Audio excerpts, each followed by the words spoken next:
Olá, amigos do Projeto Paradesporto Brasil Mais Acessível, da Universidade Federal de São Paulo. Nosso projeto conta com o apoio da Secretaria Nacional do Paradesporto. Nossa entrevistada é a professora doutora May de Abreu, diretamente de São Carlos, em São Paulo. Nosso bate-papo de hoje tratará do tema Desenho Universal da Aprendizagem no Ensino do Paradesporto. Eu, Mariane, irei conduzir essa conversa que tem como objetivo discutir a intervenção pedagógica junto à pessoa com deficiência através do paradesporto. Nossa entrevistada, ela é bacharel e licenciada em Educação Física pela Universidade Estadual de Campinas, a Unicamp, na qual realizou mestrado e doutorado na área de atividade física adaptada. Ela tem pós-doutorado pela Universidade do Estado de Nova York e é fundadora e vice-presidente da Federação Sul-Americana de Atividade Física Adaptada, a FESAPA.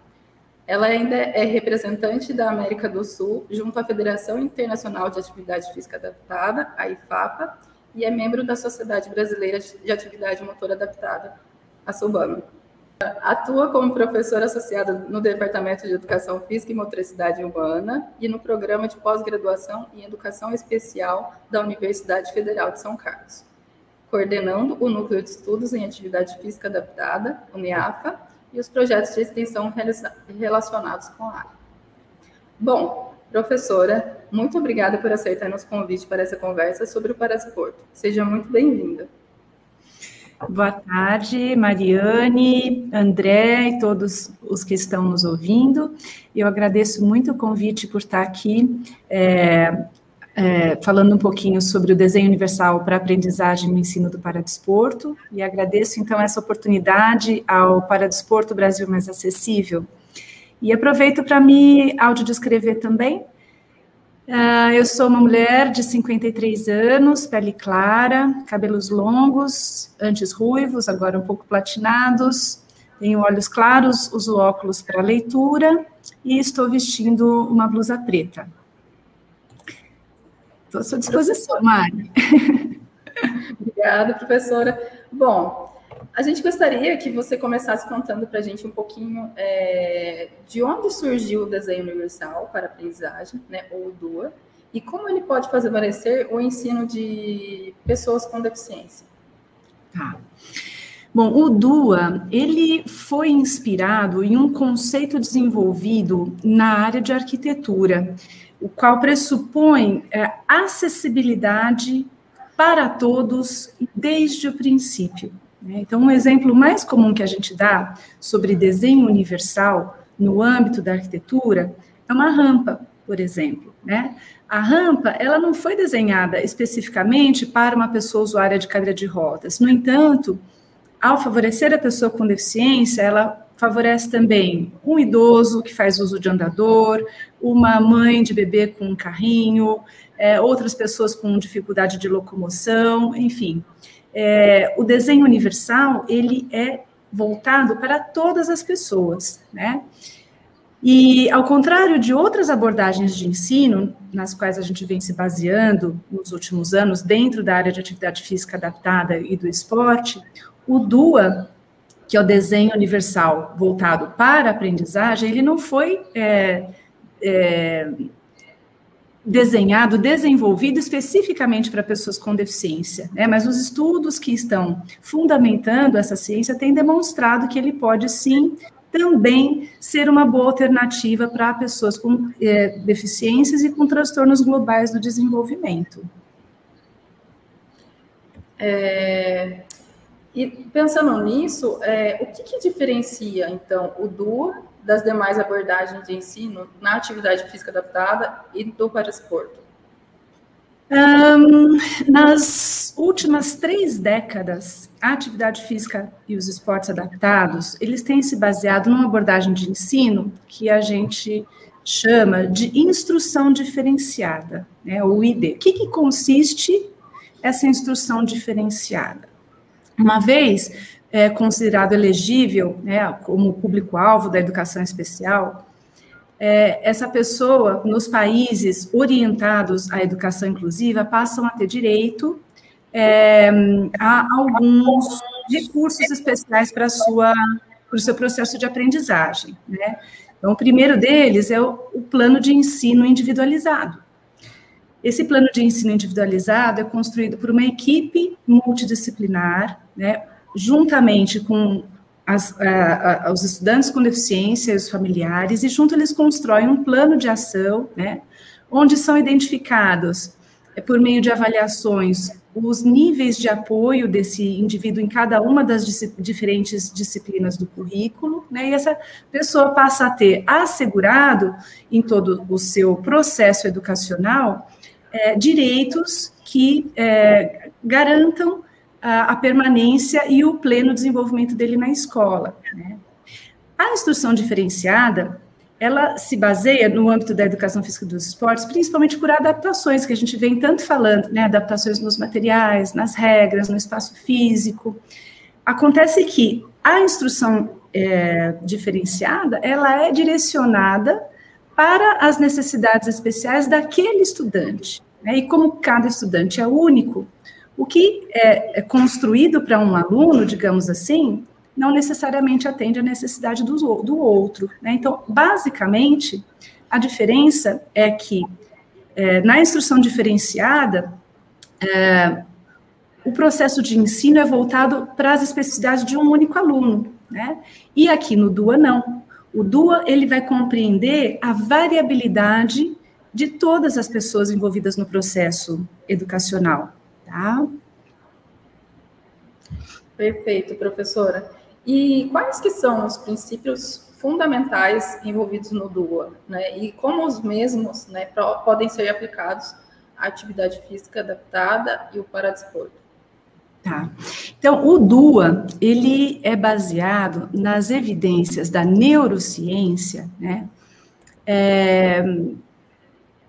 Acreditando no princípio que dois cérebros não aprendem da mesma maneira, né? Ou seja, a norma é a variabilidade, né? Então, por quê?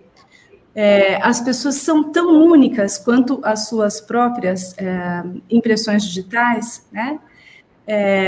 O DUA, ele é muito interessante para a gente, porque as nossas turmas de educação física, de esportes adaptados, né? A gente tem alunos que possuem diferentes necessidades, diferentes ritmos de aprendizagem, diferentes intervalos de atenção, repertório de aprendizagens diferentes, uma bagagem cultural diferente, né? Possuem habilidades diferenciadas também. Então, pensando em todas essas variações, a ideia é que a gente proponha um currículo que seja acessível para todos ao mesmo tempo, né? Então, um elemento muito importante do DUA é o planejamento, desde o princípio. Então, lá na instrução diferenciada, ocorre o planejamento, o plano de ensino individualizado, mas ele é orientado pelo currículo comum, né? E com as flexibilizações que são feitas, a gente vai fazendo adaptações de forma a estar o tempo todo remediando, né? Adaptando esse currículo para as necessidades daquele aluno com deficiência. No DUA, ele não é programado para uma pessoa, para um estudante com TEA, ou com deficiência, ou com baixa estatura. Ele é para todos, né? Desde os mais habilidosos aos menos habilidosos, passando por toda essa grande amplitude de questões.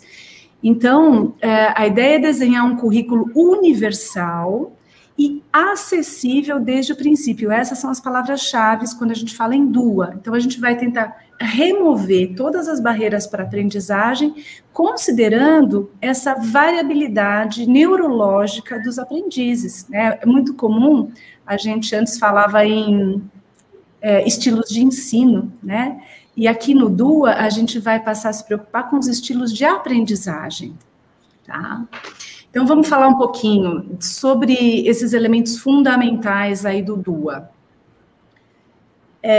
A gente tem que partir do princípio, né, que os nossos estudantes são todos diferentes uns dos outros, e, portanto, o nosso cérebro, ele se diferencia, né? Ele envolve múltiplos meios de engajamento, porque as redes neuronais responsáveis pela afetividade vão direcionar, né, a nossa motivação para aprender.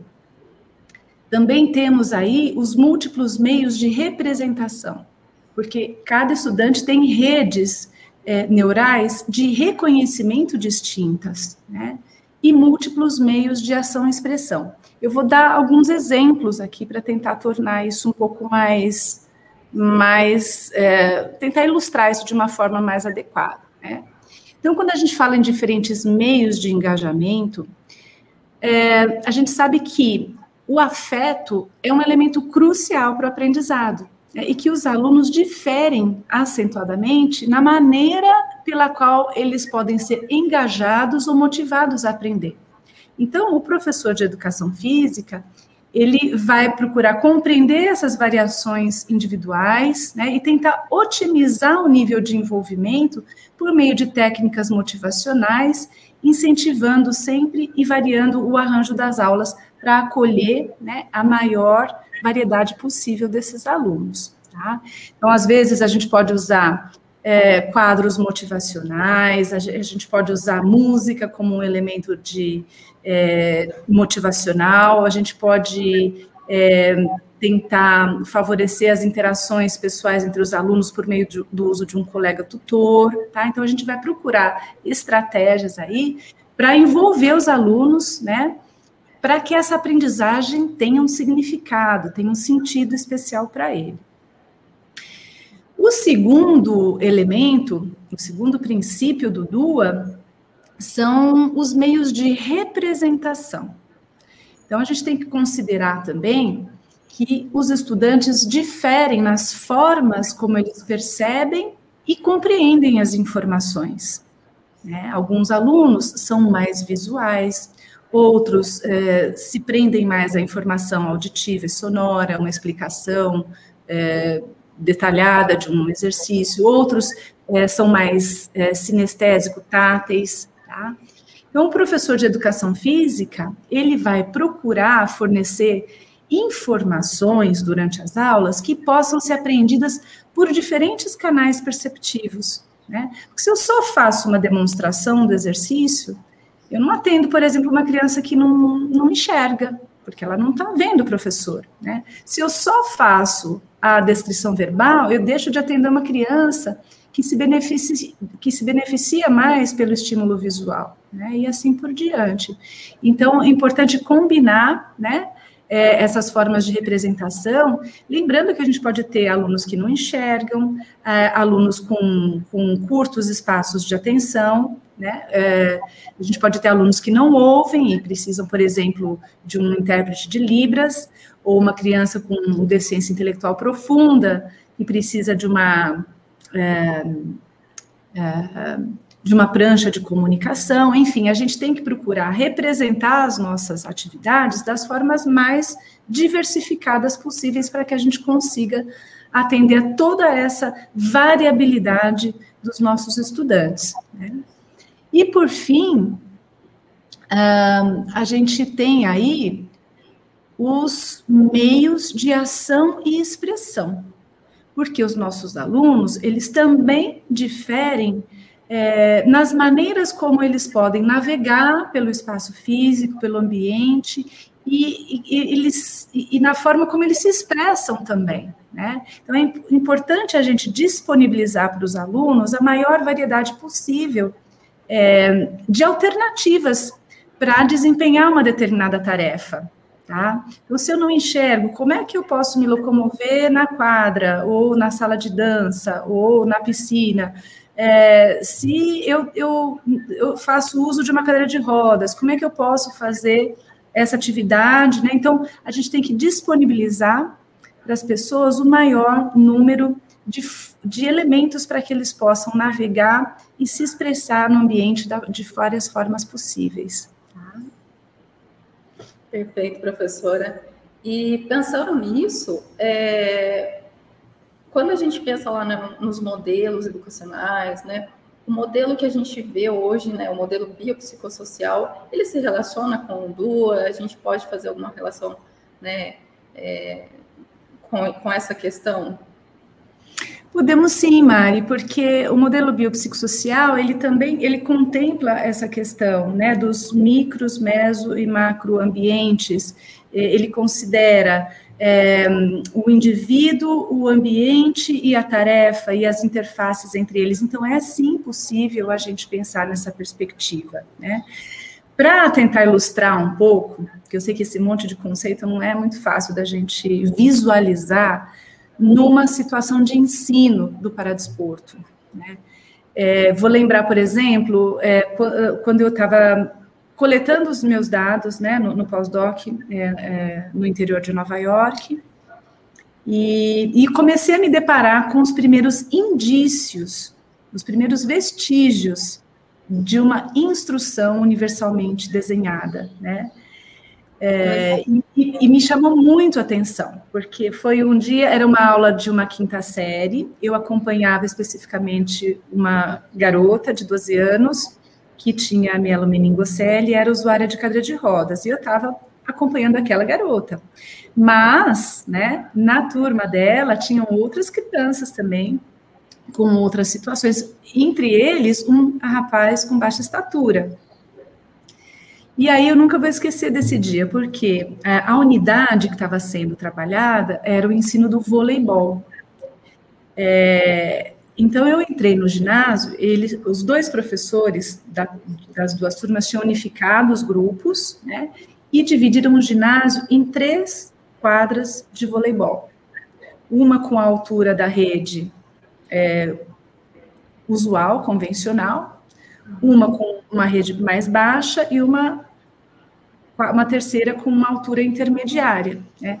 As bolas também variavam, haviam bolas de voleibol convencional, bolas mais leves, e como essas bolas de praia, de circo, outras bolas coloridas, né? Os professores, eles explicavam a atividade por meio de vídeos, estava escrito no quadro negro, né? Eles demonstravam. E o que é interessante no DUA, né? Não é um professor que vai falar, olha, você vai para aquela quadra com a rede mais baixa, você vai para a quadra com a rede mais alta. É o próprio aluno, né? Então, as opções estão dadas.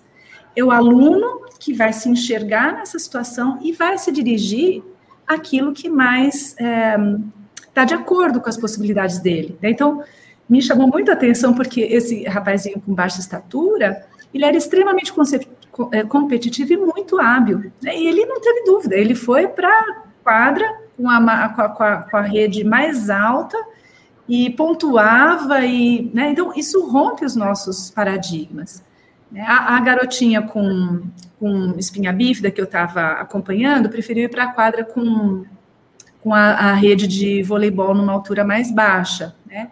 E tinha outras crianças com ela que, independente de deficiência ou não, também se sentiam mais à vontade ali. Então, eu acho que isso ficou... Eu consegui entender o que era o DUA quando eu assisti essa aula, né? Porque eu vi que as opções estavam dadas ali. E cada aluno ia se encaixando naquilo que mais lhe convinha, né? Muito esclarecedor, professora. Obrigada pela resposta. E a gente gostaria também que, né, a professora comentasse um pouquinho sobre os resultados, né, da sua pesquisa com o design universal e de que forma ele tem sido aplicado por você em sua atuação como pesquisadora para ensinar o paradesporto para pessoas com deficiência dentro e fora da escola. Tá. Ô Mari, eu vejo essa tendência do desenho universal como algo ainda muito novo, algo muito promissor, né? Mas muito tem que ser trabalhado para que a gente possa desenvolver algumas ações aqui. As pesquisas propriamente ditas nesse âmbito ainda são muito restritas, né? A gente tem até um livro da professora Lauren Lieberman, Ellie Bryan, Michelle Grenier, sobre essa questão do desenho universal na educação física, mas a gente não tem ainda estudos com evidências científicas mostrando que isso funciona, né? Aqui no Brasil, a gente teve o estudo da professora Amália Rebouças, que foi um programa de capacitação para professores de educação física, a tese de doutorado dela defendida no programa de pós em educação especial, né? Onde ela procura provocar um pouco os professores no sentido de pensar nessas variações que são possíveis no no ambiente de sala de aula. E agora a gente está desenvolvendo um estudo também intervencionista aqui no Brasil, né, porque a nossa realidade é muito diferente da realidade de outros países, que é a pesquisa de doutorado da professora Aline Basso Braz, também no PPGS da UFSCar, né, então a gente vai trabalhar com os primeiros anos do ensino básico, né, para verificar as possibilidades de se trabalhar com desenho universal nesses primeiros níveis de ensino, tá, dentro da educação física.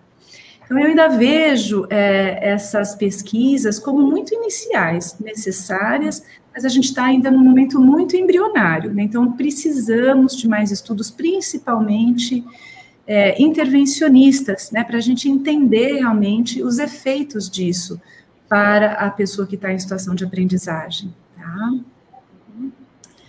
E, professora, né, aproveitando o gancho, né, que na sua fala de que a nossa realidade, né, é diferente, né, de outras realidades, né, do Brasil, né, fala um pouquinho sobre esse assunto, né, nos conte mais quais as diferenças que você percebeu em relação ao tema na literatura, nas pesquisas internacionais sobre design universal, com relação ao que temos, né, de referência aqui no Brasil.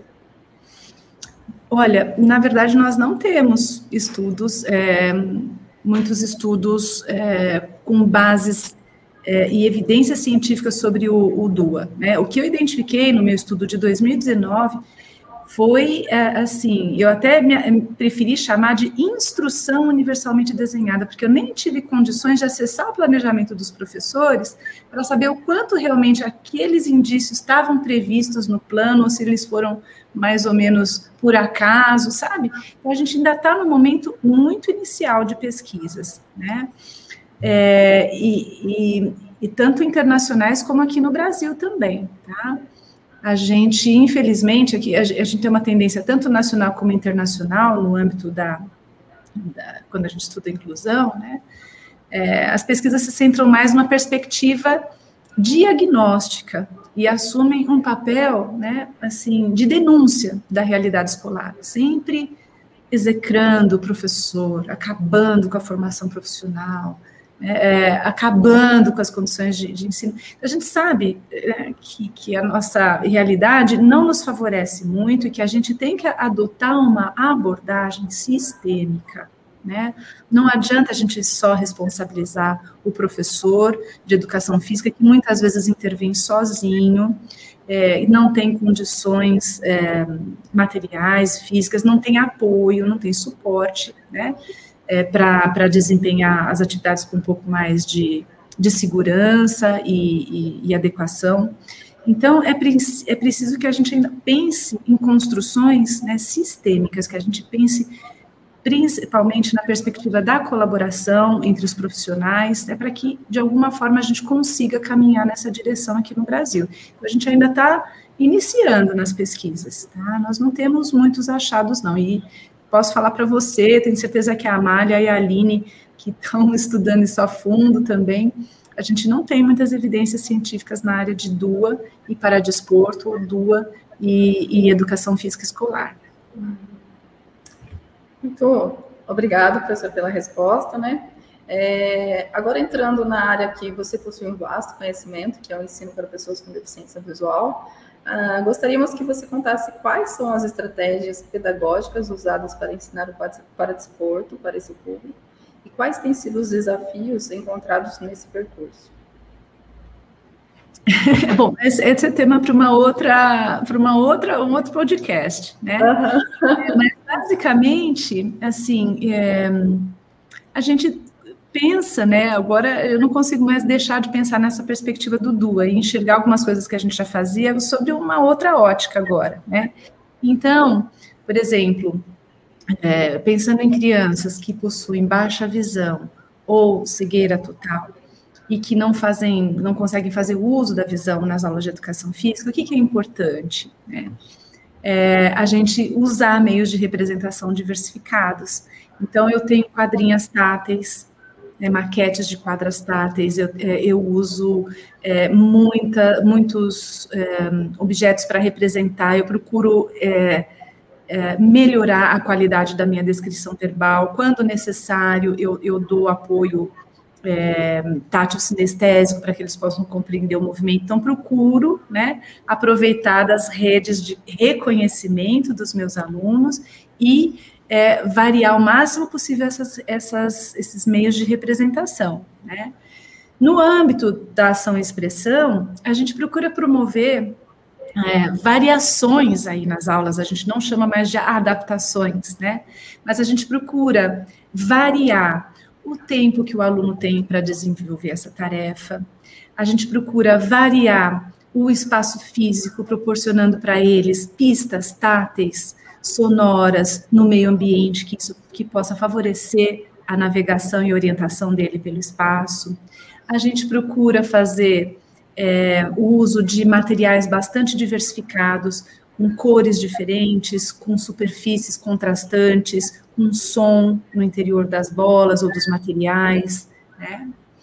O que mais? A gente procura diversificar as interações entre as pessoas, para que ele possa fazer uso de um colega tutor, por exemplo, e se beneficiar mais daquela aula, tá? Então, são esses os princípios do DUA, né, que a gente agora vem aplicando, só que aí eu tenho que lembrar que eu não estou só trabalhando com a criança com deficiência visual, né, eu estou trabalhando com todas as crianças.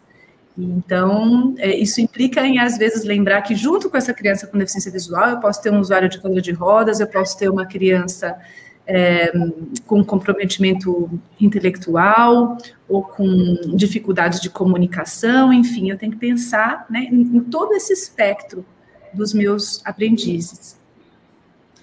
E pensando nesses todos os aspectos que a professora diz, a gente pode considerar o uso de pares, professora? Sim, sim, a tutoria por pares, esse sim é um assunto que a gente tem muita coisa, principalmente na literatura internacional, e também bastante coisa na literatura nacional, né, sobre o uso da tutoria por pares como uma estratégia para favorecer a inclusão de estudantes com deficiências e com transtornos globais de desenvolvimento na educação física e no esporte adaptado, tá? Então, realmente temos muita coisa, posso até disponibilizar para vocês. Aqui no Brasil, esse trabalho foi introduzido pela professora Marlina Beiro, que na ocasião estava na Unesp de Bauru, né, e ela fez o pós-doutorado dela em Brockport, Nova York, com a professora Lauren Lieberman, sobre essa temática. Então, ela que introduziu essa temática aqui no Brasil. Depois vieram os estudos da Patrícia Orlando Baciotti, né, que fez o mestrado dela sobre isso. A professora Josley Viana de Souza também trabalhou com a tutoria por pares para pessoas com deficiência intelectual. Tarcísio Bittencourt, né, com exceção da professora Marli, os outros três estão aqui também do programa de pós-graduação em educação especial. E a gente tem, sim, percebido na tutoria por pares, Mari, um meio efetivo para a gente trabalhar com essa cultura colaborativa, né? Lembrando que não se trata, né, de delegar a responsabilidade do ensino a um amiguinho, que isso envolve toda uma mudança, né, no processo, um trabalho de conscientização para identificar crianças com potencial para contribuir com as crianças que precisam, né, para que essas crianças não sejam prejudicadas no seu próprio desempenho acadêmico ao se dedicar para ajudar os colegas, né, mas a ideia é perceber que todo mundo aprende com esse sistema de colaboração, né, inclusive a criança que é a tutora. A gente tende a achar que só a criança que é tutorada é favorecida por esse processo, né, mas na verdade é todo o grupo aprendendo com esse ritmo, com esse jeito diferente das crianças com deficiência.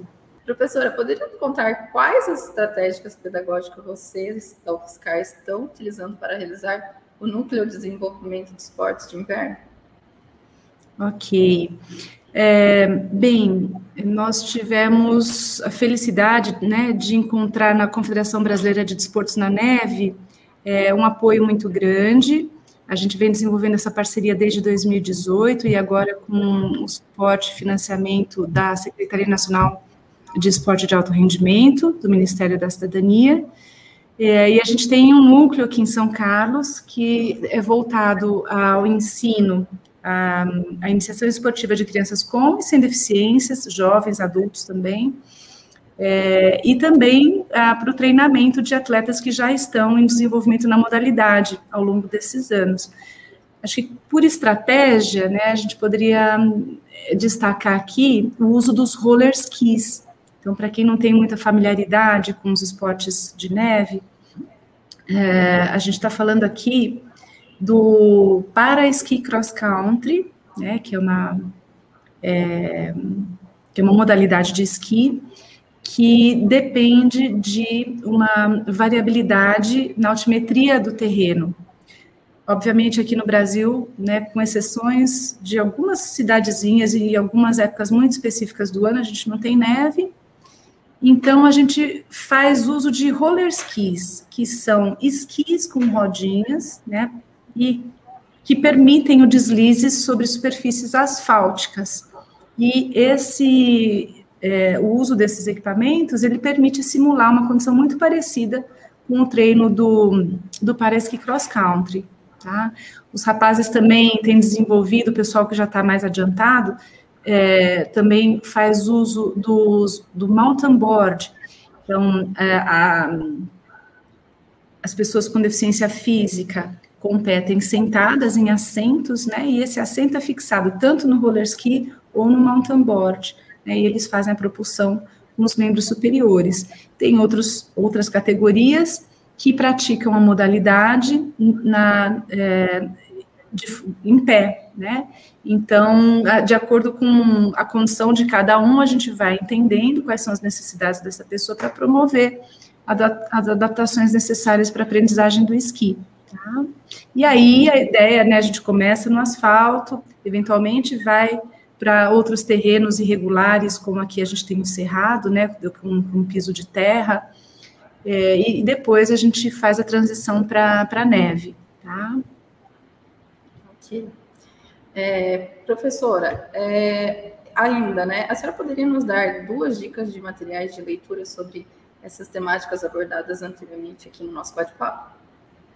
Bom, então vou aproveitar para fazer uma propaganda, né? Sobre o DUA, tem esse artigo de 2019 que a gente publicou junto com a professora Lauren Lieberman e a professora Michelle Grenier, que fala sobre as abordagens de ensino voltadas para a educação física escolar, né? E a gente está finalizando agora um livro que vai ser publicado pela editora Manoli, está com o lançamento previsto agora para o início de 2023, né, e tem um capítulo que fala especificamente sobre essa questão do desenho universal de aprendizagem aplicado à educação física e programas de ensino de esportes, tá? Então, mas se alguém quiser, posso enviar os arquivos para vocês. Deixa o meu contato com o pessoal, Mari, que é mey@ufscar.br. Perfeito, professora. Muito obrigada, né? Agradecemos a sua participação no nosso projeto, né, Paradesporto Brasil Mais Acessível, da Universidade Federal de São Paulo, que conta com o apoio da Secretaria do Paradesporto. A todos os ouvintes, não esqueçam de assinar nosso canal, compartilhar o vídeo com seus amigos, estudantes, e lembramos que essa entrevista também está disponível no Instagram, @cbpp22. E até a próxima.